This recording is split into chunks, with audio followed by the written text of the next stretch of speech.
Este é o Mar Morto, a água mais salgada do planeta. Nenhum peixe sobrevive aqui por mais de alguns minutos. São mais de 300 gramas de sal em cada litro, quase 10 vezes o oceano. Não é sal de cozinha, é cloreto de magnésio, amargo, tóxico, química mortal para qualquer ser vivo. Fica a 20 quilômetros de Jerusalém e é o ponto mais baixo da Terra, 430 metros abaixo do nível do mar. Por isso a imagem que saiu dessa costa não devia existir. Um peixe vivo, nadando calmo entre algas verdes num lugar onde a vida é quimicamente proibida. E o mais impressionante não é nem o peixe. É que 2 profetas, em séculos diferentes, já tinham descrito exatamente essa cena. Água viva descendo de Jerusalém até o Mar Morto. Ezequiel e Zacarias. Os peixes não estão no meio do mar. Estão na margem. Ao longo dessa costa, poças de água limpa rompem o chão de sal, uma depois da outra. Em alguns pontos, torres de sal crescem com o fundo para cima, como estalactites invertidas. Só há uma forma disso acontecer: água doce empurrando por baixo, furando a salmoura. Água vinda de longe. Com os rios da região quase secos, a única origem possível está lá no alto, nos montes de Jerusalém. A hostilidade desse lugar começa no toque. A água não é como a do mar, é densa, grossa, quase oleosa. São quase 34% de sal, 10 vezes o oceano, e não o sal comum de cozinha. Uma mistura amarga de magnésio e cálcio que arranca a umidade de tudo que é vivo. Nela, o corpo não afunda, a água o expulsa para cima e o deixa boiando, imóvel. Um peixe trazido pela corrente do Jordão não tem chance. Em minutos, o sal puxa a água para fora do corpo dele, por dentro, até restar só a carcaça boiando, endurecida numa casca branca. Este mar não afoga, resseca, embalsama. E é nesse cenário que a vida decidiu voltar. Nem sempre foi assim. Há cerca de 4.000 anos, segundo o livro de Gênesis, um homem chamado Ló olhou para esta mesma planície e não viu deserto. Viu verde, água por toda parte. O texto a compara ao jardim do Senhor. E então a história vira: foi aqui neste exato chão que ficava Sodoma e Gomorra, e foi sobre elas que, segundo o relato, choveu fogo e enxofre. Do jardim restou sal. Desde esse dia, na Bíblia inteira, este vale carrega uma só fama: o lugar onde a vida foi apagada do mapa. E é justamente sobre a terra da maldição que a vida está voltando a brotar. Há 2.600 anos, um homem chamado Ezequiel vivia longe de casa, levado à força para a Babilônia, com Jerusalém em ruínas e o templo reduzido a escombros. Foi desse fundo de poço que veio a visão que ele anotou. Eis que saíam águas debaixo do umbral da casa, para o oriente. O que ele descreve é, antes de tudo, um mapa. A água nasce debaixo, do subsolo, e corre para o leste. A leste de Jerusalém existe uma coisa só: este mar. A cidade está a 800 metros de altitude, o mar a 430 abaixo do zero. Mais de 1.000 metros de desnível em 30 quilômetros. Qualquer gota que saia de Jerusalém rumo ao nascente tem um único destino inevitável: descer até o fundo do mundo. E o fundo do mundo é o mar que ele diz que será curado. E ele não fala de peixe de forma vaga. Ele escreve: toda alma vivente que passar por onde entrarem estes rios viverá. E haverá muitíssimos peixes, um mar cheio de vida, prometido justamente ao mar da morte. E Ezequiel não estava sozinho. Zacarias, outro profeta em outra época, escreveu na mesma direção: naquele dia sairão de Jerusalém águas vivas, metade delas para o mar oriental e metade delas para o mar ocidental. O mar oriental no hebraico é o Mar Morto. 2 homens em contextos distintos, décadas entre eles e a mesma bússola. Água saindo de Jerusalém, vida entrando no mar oriental. E é aí que os geólogos entram, porque o que eles desenterraram nessa costa é perturbador. A costa está desmoronando. Sem aviso, o chão cede e abre buracos que engolem tudo. Carros, palmeiras, trechos inteiros de estrada, em crateras de 20, 30 metros de fundo. Nos anos 80, eram poucas. Hoje, só do lado israelense, passam de 9.000, vigiadas por satélite e drone. E ainda assim, ninguém prevê onde a próxima vai abrir. Em 2003, uma delas quase matou o próprio homem que as estudava. O geólogo Iri Reis caminhava pela área quando o solo sumiu sobre seus pés e o engoliu. Preso no fundo por horas, certo que morreria ali, escreveu um bilhete de despedida num único papel que tinha à mão. Foi resgatado, mas dentro daqueles buracos, os pesquisadores encontraram o que ninguém esperava no deserto de sal: água doce, poças limpas a poucos metros da salmoura mais mortal do mundo, com plantas nascendo no fundo. A origem dessa água não tem mistério. E é isso que impressiona. É chuva. Chuva que cai nas alturas de Jerusalém, encharca a rocha porosa e escorre por baixo da terra, puxada pela gravidade, sempre em direção ao ponto mais baixo. De um drone, cada cratera parece fototratada, um olho de água turquesa cravado no branco do sal. Mas é real.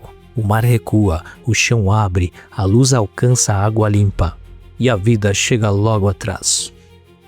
Onde entra a água doce, a vida vem em fila. Primeiro os juncos e as tamargueiras se firmam na borda. Depois, um tapete verde de algas cobre as pedras, verde nascendo de uma crosta estéril há milênios.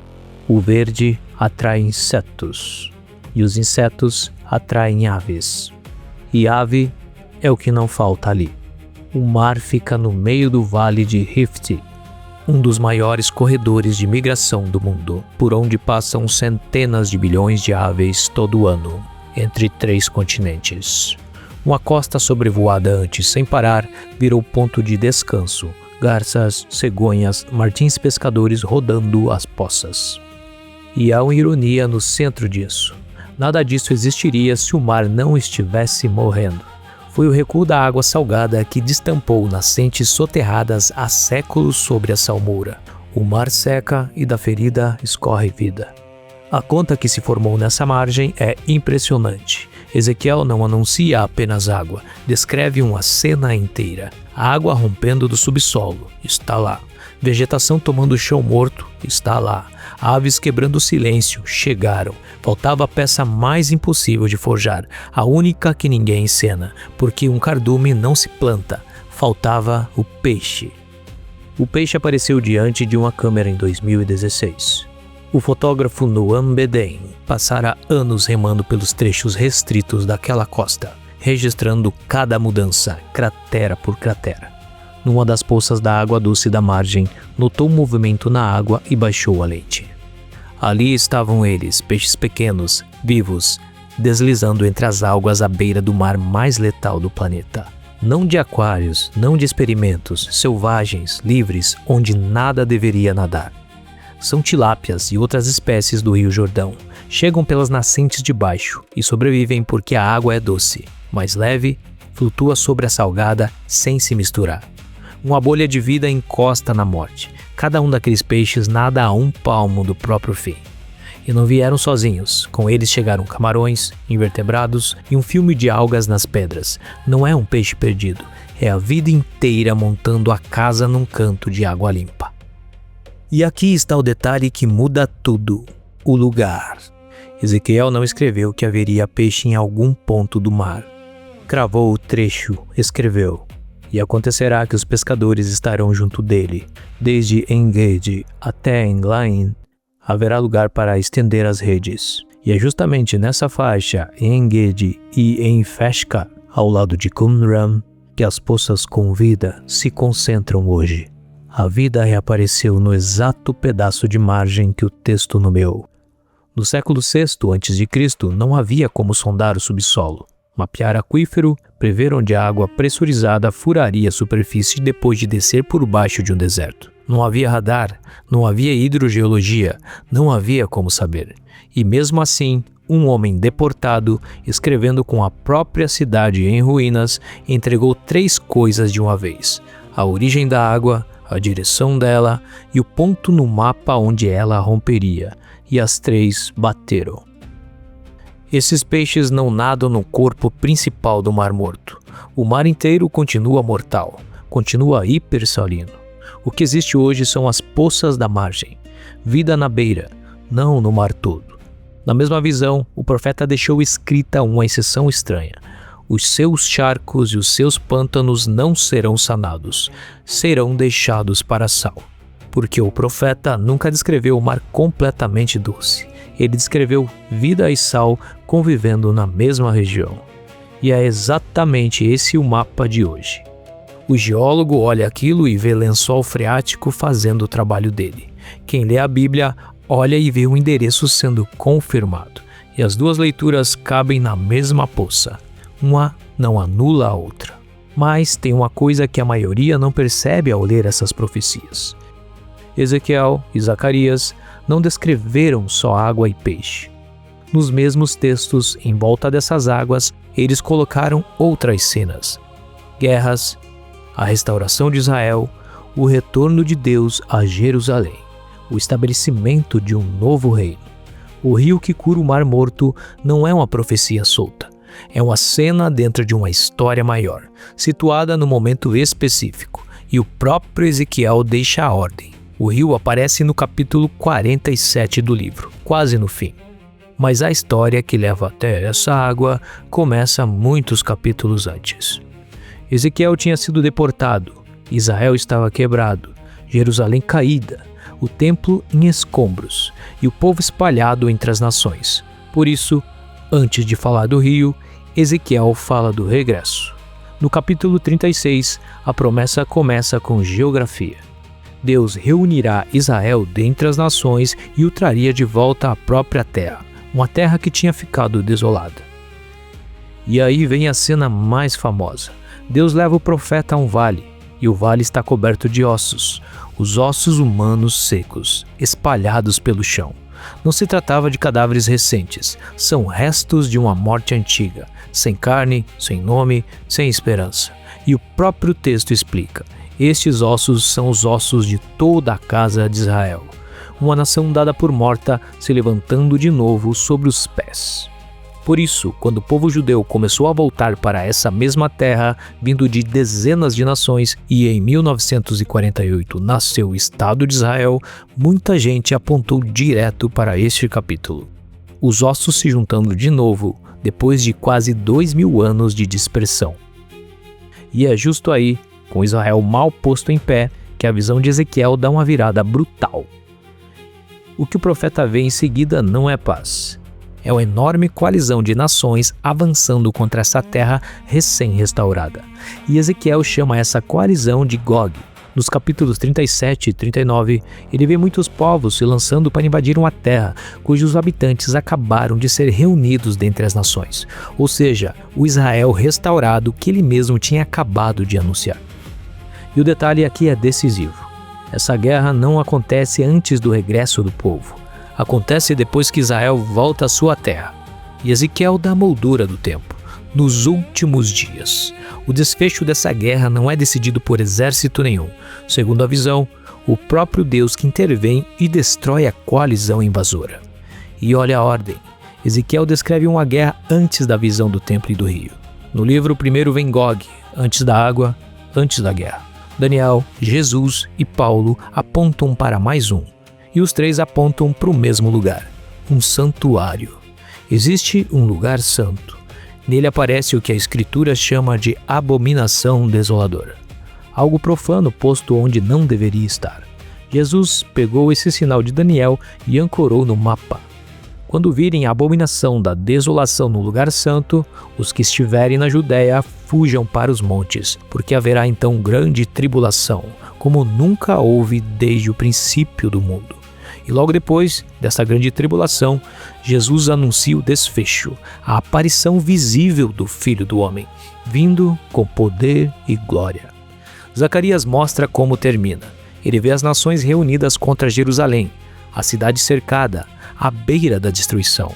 E nesse momento extremo, o próprio Deus sai a combater contra essas nações. E tem um detalhe que quase ninguém nota. Quando o Messias volta, segundo Zacarias, ele não desce primeiro sobre o Mar Morto, nem sobre o templo. Zacarias dá a coordenada. Naquele dia, os seus pés estarão sobre o Monte das Oliveiras, que está defronte de Jerusalém, para o Oriente.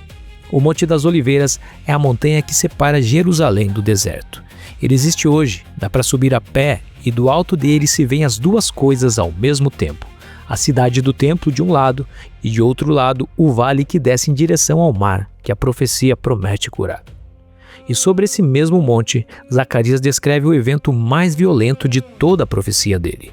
Jerusalém está cercada, à beira da destruição. Então o Senhor sai a combater. Os pés dele se põem sobre o Monte das Oliveiras e a montanha inteira se rompe. As palavras são precisas. O monte se fende pelo meio de leste a oeste. Uma metade se move para o norte e a outra para o sul. Entre as duas se abre um vale enorme na frente de Jerusalém. A fenda aponta de leste a oeste, em linha direta de Jerusalém para o deserto e para o Mar Morto. E logo depois, Zacarias escreve o versículo que liga tudo. Naquele dia sairão de Jerusalém águas vivas, metade delas para o Mar Oriental e outra metade para o Mar Ocidental. O Mar Oriental é o Mar Morto, o Ocidental, o Mediterrâneo. Jerusalém no centro, repartindo a água viva para os dois lados do mapa. E esse versículo resolve a cronologia. As águas brotam naquele dia, o dia em que Jerusalém foi atacada. O Messias voltou e a montanha se partiu debaixo dos pés dele. Agora as duas profecias se encaixam, como duas câmeras filmando a mesma cena. Zacarias mostra de cima, Jerusalém no centro, o monte partindo, a água se estendendo para os dois mares. Ezequiel segue pelo leito do rio, o rio para o leste e, no fim, peixes, árvores frutíferas, pescadores estendendo redes. Isso ordena a sequência. A cura total do Mar Morto não vem antes da segunda vinda. Ela vem como consequência dela, quando o rei já está em Jerusalém. Por isso, os poços de hoje são tão desconcertantes. O mar inteiro não está curado e, pela sequência, ainda não deveria estar. Mas, na ribeira exata que Ezequiel nomeou, a água doce já desce dos montes de Jerusalém e o peixe já nada nela. O Monte das Oliveiras continua de pé, intacto, na frente da cidade. E a leste, sobre a crosta branca de sal, a imagem final da profecia já aparece em miniatura, antes da hora. Mas o mundo que surge depois desse regresso ainda não é a eternidade. Os textos descrevem um reino intermediário sobre essa mesma terra, físico e histórico. E o Apocalipse dá a ele uma duração concreta, 1000 anos. Satanás é preso, incapaz de enganar as nações. Cristo governa em pessoa, e as nações continuam existindo como povos e cidades. Zacarias acrescenta uma cena específica. Os sobreviventes das nações que atacaram Jerusalém subirão ano após ano para adorar o rei, os mesmos que chegaram com exércitos voltando em peregrinação. E Isaías completa o quadro. Vidas humanas muito mais longas, casas construídas e habitadas, vinhas plantadas, o deserto florescendo. E dentro desse quadro, a cura do Mar Morto é um sinal visível do reino. O vale marcado por Sodoma, um símbolo do juízo em toda a Escritura, produzindo vida. O deserto de sal coberto de árvores frutíferas. Pescadores estendendo redes onde nenhum peixe sobrevivia mais que alguns minutos. Ezequiel não está prometendo só salvar um lago, está mostrando como o mundo fica quando o Messias governa. E, no entanto, o milênio ainda não é a última página. Depois do rio, dos peixes e do reino em paz, os textos anunciam uma última rebelião. O Apocalipse diz sem rodeios: ao fim dos 1000 anos, Satanás é solto por pouco tempo e faz o que sempre fez: enganar. Ele percorre as nações e reúne o último exército contra a cidade do rei. E João dá a essa rebelião um nome que a gente já ouviu antes: Gog e Magog. os mesmos nomes que Ezequiel usou. O último livro da Bíblia fecha o círculo apontando de volta para as visões do profeta da Babilônia. Só que, dessa vez, não há campanha longa. A rebelião é destruída de imediato e o mal derrotado de forma definitiva. Então vem o evento que encerra a história humana, o juízo do grande trono branco. E, com ele, a primeira criação chega ao fim. O céu e a terra que a gente conhece cumpre o seu ciclo. E aparece o definitivo, um novo céu e uma nova terra. A nova Jerusalém desce do céu e começa o estado eterno. Já não há morte, nem dor, nem maldição. E nessa nova criação, na última página da Bíblia, reaparece a imagem conhecida. João vê de novo um rio, água clara, com árvores frutíferas nas margens e folhas para a cura. Quase a mesma cena, detalhe por detalhe, que Ezequiel viu descer em direção ao Mar Morto. Só que dessa vez, o rio já não corre para curar um mar de sal, corre para dar vida à própria eternidade. E essa imagem do rio não aparece só no fim, ela está também na primeira página. Gênesis conta que a história humana começa num jardim regado por um rio que saía do Éden. Água, árvores carregadas de fruto e no centro a árvore da vida ao alcance da mão. Depois do pecado, tudo isso se perdeu. A expulsão, a morte, a maldição e o vale que a própria Escritura tinha comparado ao jardim do Senhor termina virando a terra de Sodoma. Enxofre, sal e destruição. Ezequiel vê essa história correndo ao contrário. Água saindo da presença de Deus, árvore nas duas margens, fruto novo a cada mês, folhas que servem de remédio e a vida entrando no mar da morte. E João, na última página, deu uma cena quase idêntica, um rio de água da vida saindo do trono, e junto dele a árvore da vida, dando fruto todo mês, com folhas para a cura das nações. A árvore que se perdeu na primeira página reaparece na última, outra vez junto da água. A Bíblia começa com um rio e termina com outro, 3 rios, uma só direção, de volta ao jardim. E a profecia continua avançando no detalhe, para o ponto exato que um homem apontou há mais de 2.500 anos. E o peixe já está lá, na ribeira que o profeta apontou. Pequeno, adiantado, mas já filmado.